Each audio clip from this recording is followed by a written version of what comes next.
can't rely on this concept of natural skill of just like being funny and having comedic timing. Like there is like joke writing and stage presence and a lot of like skill that goes into it that can be built. So if you are dedicated to the craft of comedy and you enjoy performing and you want to get better, then just stick to it. And it doesn't really matter. Austin is the brilliant mind behind the Tech Roast Show and captivating TikTok impressions. As a founder of the Tech Roast Show, Austin has seamlessly blended his passion for tech with a unique comedy twist. With his quick wit and sharp insights, he fearlessly tackles trending tech topics and provides audiences with a delightful mix of laughter and knowledge. With his entertaining, informative approach, Austin has captivated audiences across platforms. So whether you're looking for a hilarious take on the tech world or a mind-blowing display of impersonations, Austin is a creative force to follow.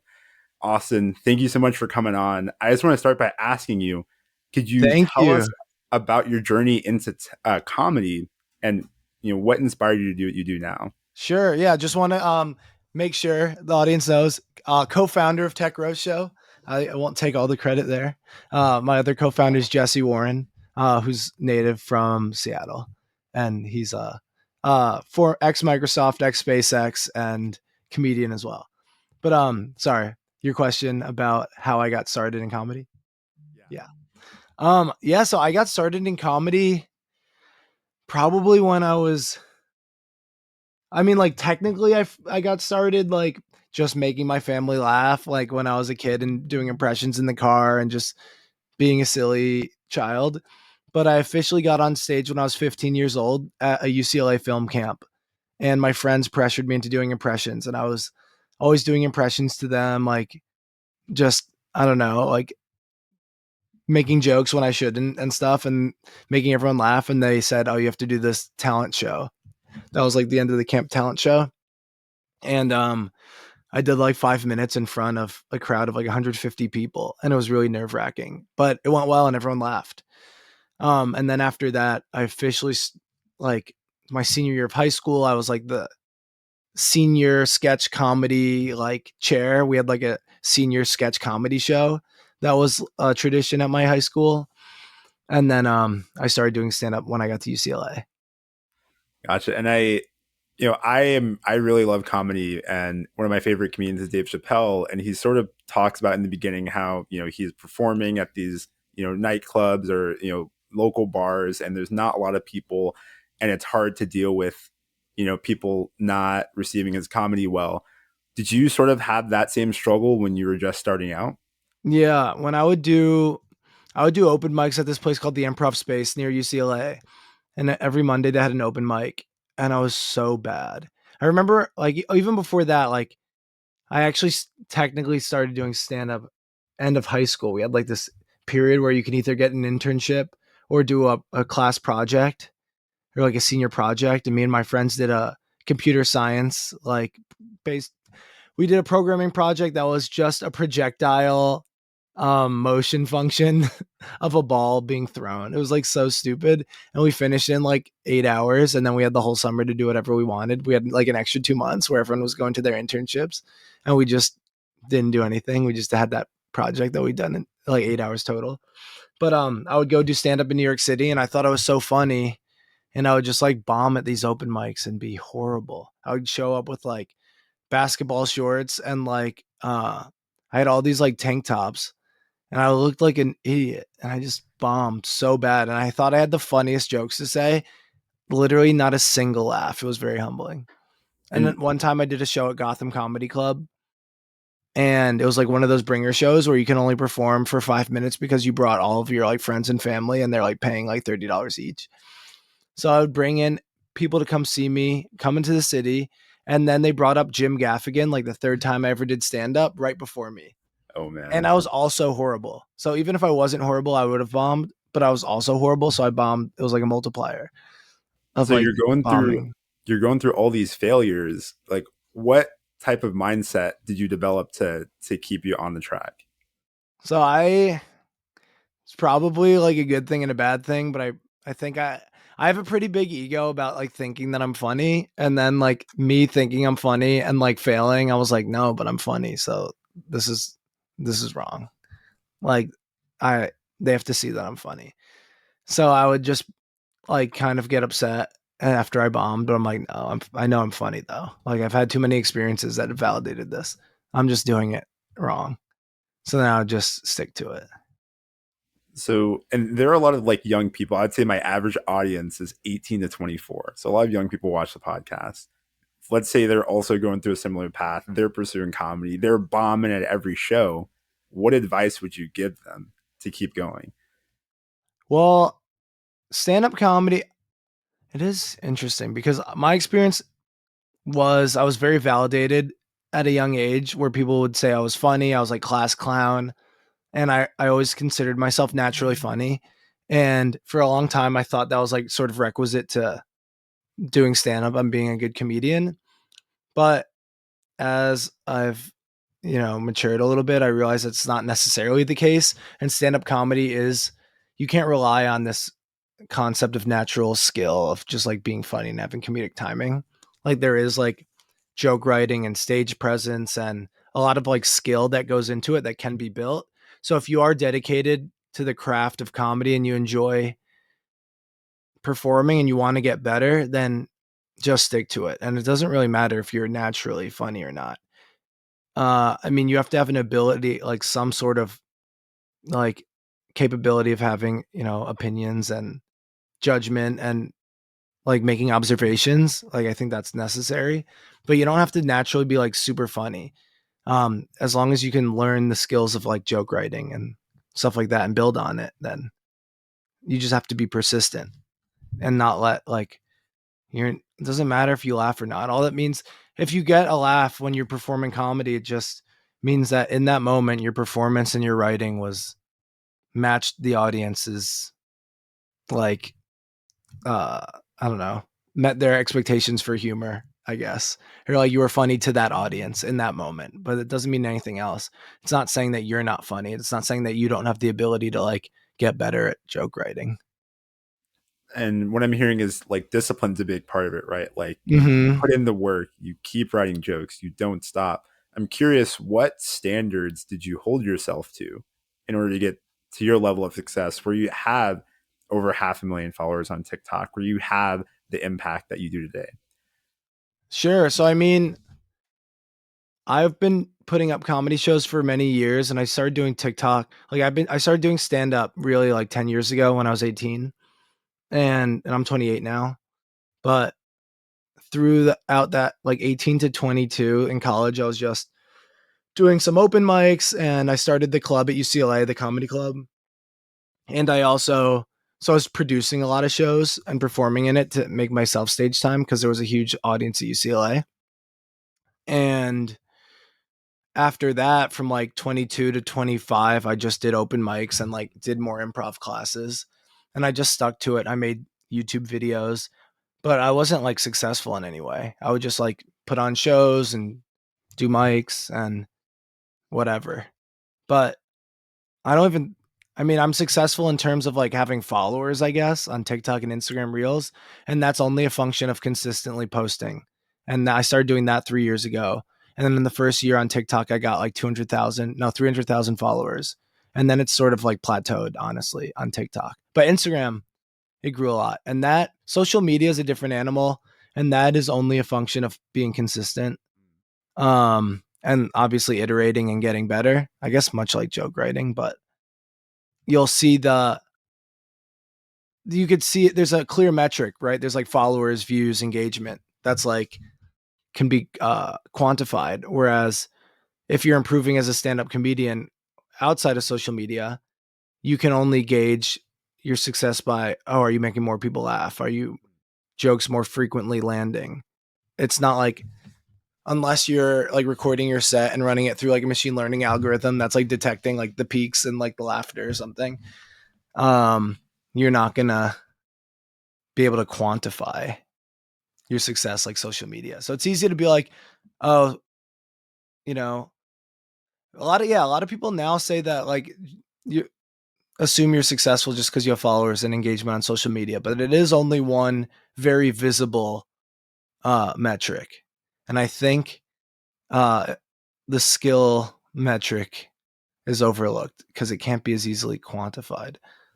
would you say even that could be a detriment that you look at your followers and you're like, I've made it, let me just keep doing this versus I need to keep improving because I have other standards for success?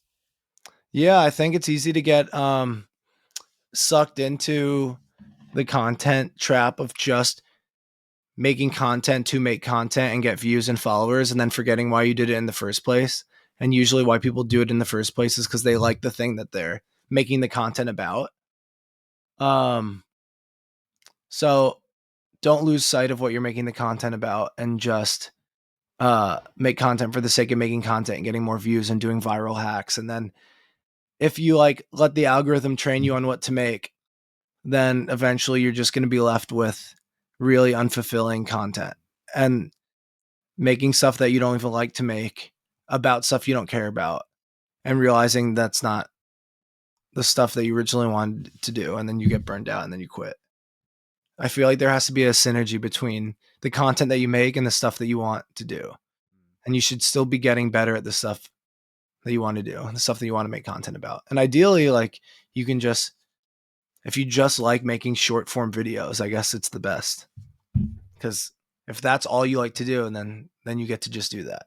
But I like to do comedy in general, and I have to make short form videos, and I do like it.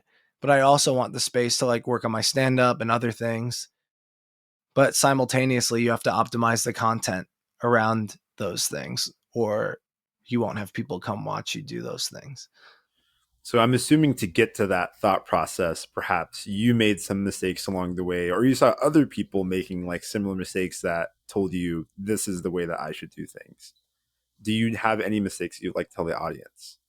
Yeah, I mean, one mistake is just letting the algorithm dictate what kind of content you're making. So like you'll have TikTok's the worst platform ever. It should be banned and abolished. I hate it.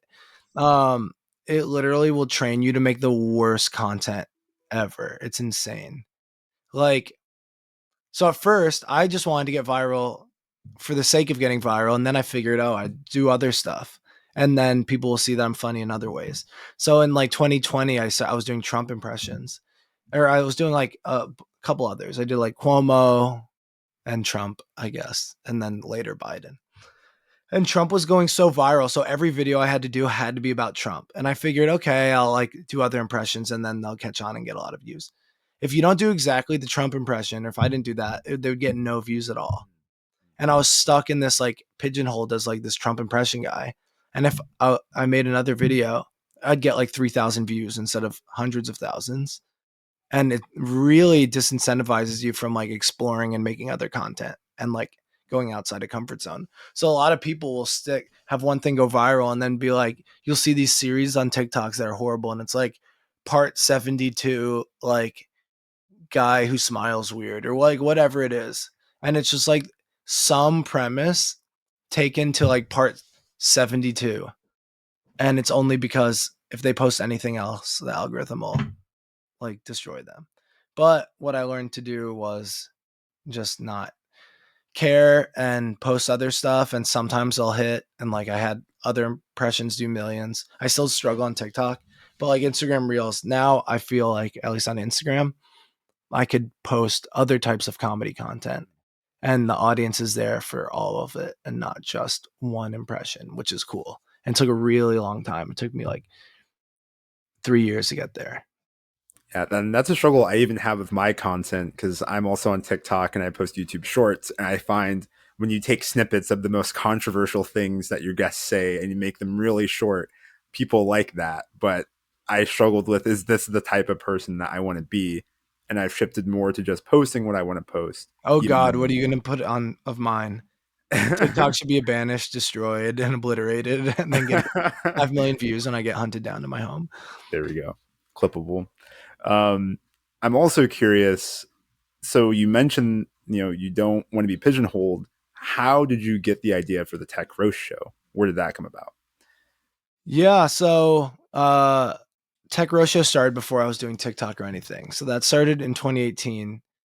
Um, Originally I was doing a couple comedy shows that I was producing called like Young Tech with two friends, where it would be like tech people come and watch stand up, and there'd be like a happy hour mixer beforehand, and then just stand up comedy. And that was okay, but it wasn't really fulfilling because I wasn't so ecstatic about like making tech people socialize, and it felt really weird and forced. I'm like, why am I like making tech people do icebreakers and then doing stand up? I just want to do stand up. So then I kind of stopped doing that because it wasn't fulfilling. But in August 2018, I had negotiated with my manager at the time to work completely remotely. And I planned on moving back down to LA with my girlfriend and my friends. And we just angled the going away show as a tech roast, like a roast of the Seattle tech scene. And it sold out, Laughs Comedy Club. Wow. And then we kept doing it after that. Because I realized, oh, I could buy plane tickets with the ticket sales.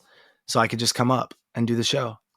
And it's like a free opportunity to get stage time. So then we did that again and again. And then we started doing it in 2019 in San Francisco and Austin and New York and Denver. And we were doing like little 100-person shows, like 60 to 100 people, and touring it around. It was gaining a lot of traction. I think by June 2019, we did our biggest show. It was like 300 people, or July 2019. And it was like selling out, and we were really excited. And then by That's crazy. Yeah. We were so excited. We made like $6,000 from a show in June 2019. And then 2020, we had to shut everything down. I started social media. And then that's when I grew my platforms. 2021, I quit my tech job after I bought an Airbnb. Uh, and I guess it was, yeah, June 2020. I bought an Airbnb in near Palm Springs to help supplement income. So to plan my tech escape. Totally went off on a tangent. I forgot why I even brought that up. But no, But you oh yeah, where how the show started. Yeah. So then like in 2021 we brought the show back, and then we also started the Tech Roast Show Instagram and TikTok channel, and then that started taking off, and then that took our ticket sales in 2022 to the next level.